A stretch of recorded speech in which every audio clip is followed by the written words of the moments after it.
RBI की monetary policy committee ने interest rate में बदलाव नहीं करने का फैसला किया है। इससे रेपो रेट 5.25% पर बना हुआ है। इकोनॉमिस्ट ने इंटरेस्ट रेट में बदलाव नहीं होने का अनुमान पहले जताया था। केंद्रीय बैंक ने 2025 में रेपो रेट में 1.25% कमी की थी। आरबीआई ने FY26 के जीडीपी ग्रोथ के अनुमान को 7.20% से बढ़ाकर 7.40% कर दिया है। इन्फ्लेशन के अनुमान को भी 2% से बढ़ाकर 2.1% कर दिया है। हालांकि केंद्रीय बैंकों का फोकस ओपन मार्केट ऑपरेशंस के जरिए सिस्टम में पर्याप्त लिक्विडिटी बनाए रखने पर रहेगा। इससे इंटरेस्ट रेट में पहले की गई कमी का पूरा फायदा कस्टमर्स को मिलेगा।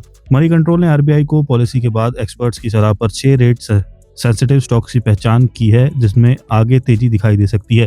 मैक्स फाइनेंशियल सर्विसेज बाजार में उतार चढ़ाव के बावजूद मैक्स फाइनेंशियल ने रिलेटिव स्ट्रेंथ दिखाया है। इन स्टॉक ने higher high higher low structure बनाए रखा है। इस स्टॉक की कीमत चैनल की ओर बाउंड्री से चढ़ी दिख रही है, जो राइजिंग चैनल के फॉर्मेशन का संकेत है। यह स्टॉक चैनल के ऊपरी लेवल की तरफ बढ़ सकता है।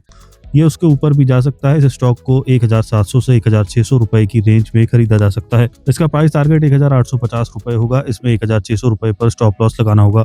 आरबीएल बैंक इस स्टॉक में बीते एक साल में बड़ी तेजी दिखी है। जनवरी 2024 से ये 290 रुपए से गिरकर करीब 150 रुपए पर आ गया था। उसके बाद इसकी चाल बदल गई। ये 290 रुपए के ऊपर पहुंच गया। यूनियन बजट के बाद इस स्टॉक में फिर से तेजी दिखी है। इसके सभी बड़े मूविंग एवरेज के ऊपरी ट्रेंड हो रही है। इस स्टॉक को 304 से 300 की रेंज में खरीदा जा सकता है। इसका टारगेट प्राइस 335 रुपए होगा। इसमें 290 रुपए पर स्टॉप लॉस लगाना होगा। टाटा मोटर्स पैसेंजर व्हीकल्स इस स्टॉक का प्रदर्शन कमजोर रहा है। कीमत अब लॉन्ग टर्म सपोर्ट जानने की तरफ बढ़ती दिख रही है। इसकी चाल बदलने की शुरुआत संकेत दिखे हैं। डेली चार्ट पर स्टॉक ने बुलिश गैप के साथ डबल बॉटम पैटर्न बनाया है। इसे ब्रेक अवे गैप माना जा सकता है। ये स्टॉक कई महीनों के बाद पहली बार 89 डे ईएमए के ऊपर निकल गया है। इसे शॉर्ट टर्म में पॉजिटिव मोमेंटम को सपोर्ट मिल सकता है। इस स्टॉक में 274 से 270 रुपए की रेंज में खरीदा जा सकता है। इसका टारगेट प्राइस 410 रुपए होगा। इसमें 354 रुपए पर स्टॉप लॉस लगाना होगा।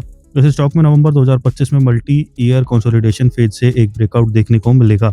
सिटी यूनियन बैंक इस स्टॉक में नवंबर 2025 में मल्टी ईयर कंसोलिडेशन फेज से एक ब्रेकआउट देखने को मिला है। ये अपने 5 मंथ मूविंग एवरेज से ऊपर चल रहा है। ये लॉन्ग टर्म रिजीम में पॉजिटिव शिफ्ट का संकेत है।